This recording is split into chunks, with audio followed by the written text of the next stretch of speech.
So I had a question in terms of the pools. So obviously, it seems like give me some rope here, but it seems like there's individual pools for every token, sort of like how there's like individual pools for like on fiat in terms for PulseX. Is it all one pool, or is it all individual? You have to there has to be depositors to deposit into all the pools, and are these pools shared with fiat?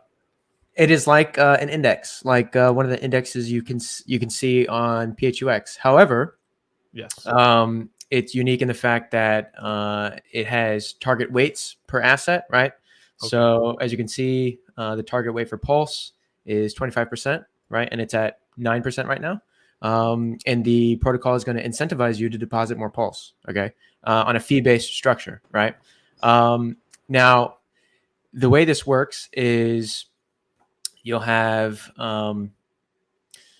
these range of assets you can enter in with just one asset, right? Let's go to the earn page and let's go to provide liquidity on Fame. This is how you would deposit and be a depositor. It's probably worth mentioning that liquidity pool is called PHLP as well, Dylan, first, just so people understand.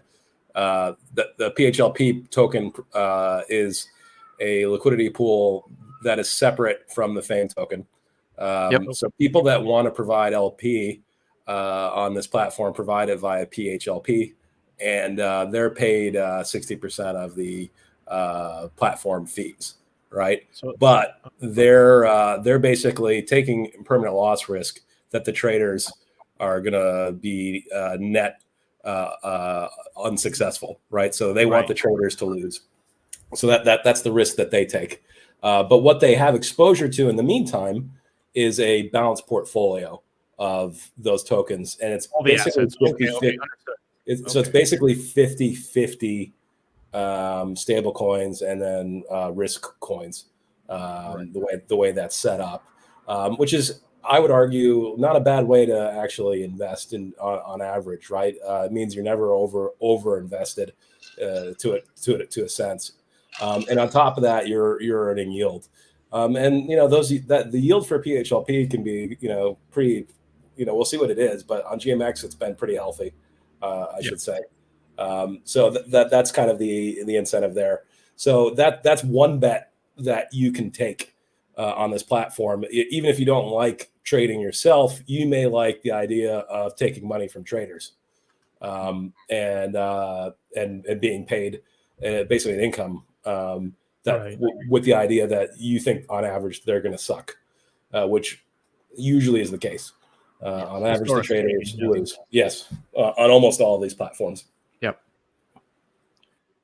And owning a part of the casino is really the nice part about this, right? Because you can be gaining. You own part of the casino, just like a spot way, just by owning the token itself for Fame, or you can go one step further and provide liquidity for that too.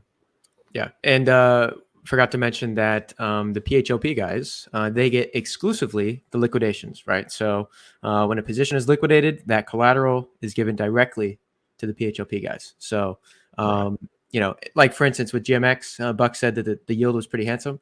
I believe it was around 80% at times, and they had 9 figures of assets under management in their PHLP or their equivalent, the GLPX pool. Right. Or whatever it was. Right. And so making 80% on that was very lucrative, during the downturn of the market. Right. Well, especially considering you think about it, what are you being paid in? You're being paid in, ETH and stable coins at exactly the right time. Yeah. Right. So you're getting this money paid to you at the bottom of the market, and then when things go up, you naturally make money then, just by having that. That's kind of the key thing about this platform.